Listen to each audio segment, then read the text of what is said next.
ہوں. اب جب بیٹی پیدا ہوئی تو باپ کی اس کے شوہر کی وصیت تھی اگر بیٹی پیدا ہو جائے تو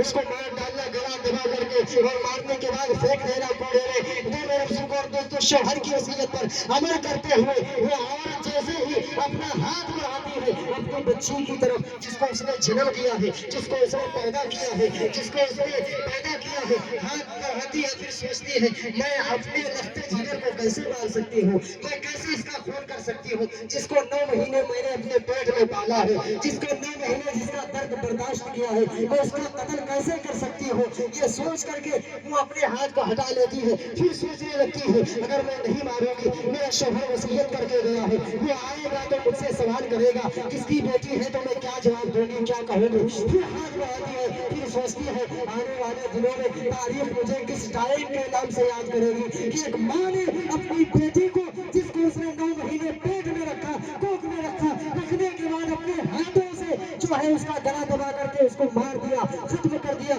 مجھے کس نام سے کس ٹائم کے نام سے یاد کیا جائے گا. پھر بھی میرے بزرگ اور دوستوں اس نے نہیں قتل کیا بچی کو نہیں مارا اور پرورش پاتی رہی. وہ بچی بڑی ہو گئی جب بڑی ہو گئی پڑوس کے محلے میں پلتی رہی بڑھتی رہی کبھی اس گھر میں کبھی اس گھر میں. مختصر میں آپ حضرات سنتے چلے جب کچھ مہینوں کے بعد کچھ سالوں کے بعد جب جو ہے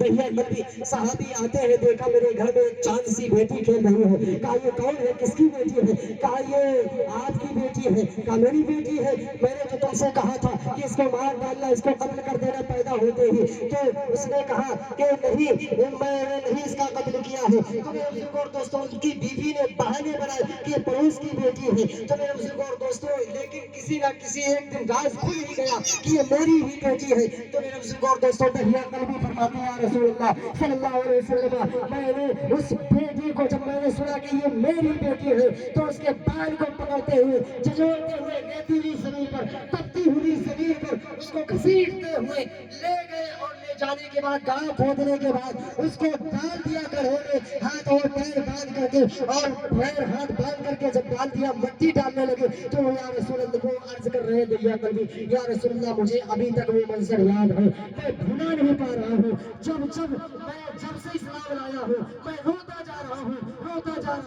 میرا دل رو رہا ہے آنکھیں رو رہی ہے میں وہ منظر بھلا نہیں پا رہا کہ میں نے اپنے ہاتھوں سے نہ جانے کتنی بیٹیوں کو دفن کیا ہے لیکن اس آخری بیٹی کو جب میں نے دفن کیا ہے وہ منظر میں بھول نہیں پا رہا. یا رسول اللہ مجھ سے چیخ پکار کرتی رہی مجھ سے آوے فضا کرتی رہی مجھ سے گڑگڑاتی رہی لیکن میرا دل نہیں مانا میرا دل مردہ ہو چکا تھا میرا دل سیاہ اور کالا ہو چکا تھا میرا دل نہیں مانا زبردستی میں نے اس کو گلے میں دبا دیا. یا رسول اللہ میں بھول نہیں پا رہا. یہ دہیا قلبی بیان کر رہے ہیں صحابی رسول آپ کی بیان کر رہے ہیں لیکن میرے مسلمان دوستوں کون ہے جو آیا جس کی وجہ سے بیٹیوں کو عزت ملی جس کی وجہ سے بیٹیوں کو عزت ملی شوہر کو وقار ملا وہ کون ہے. حضرت گرامی نے جانا کتنی اتنی بیٹیاں جو ہے مکے کی سرحد میں مکے کی ریتیلی زمین پر دفن کر دی جا چکی تھی ایسے ہی ایک بیٹی دفن ہو رہی تھی وہ آئے فکر کر رہی تھی اے اللہ اے زمین و آسمان کے بنانے والے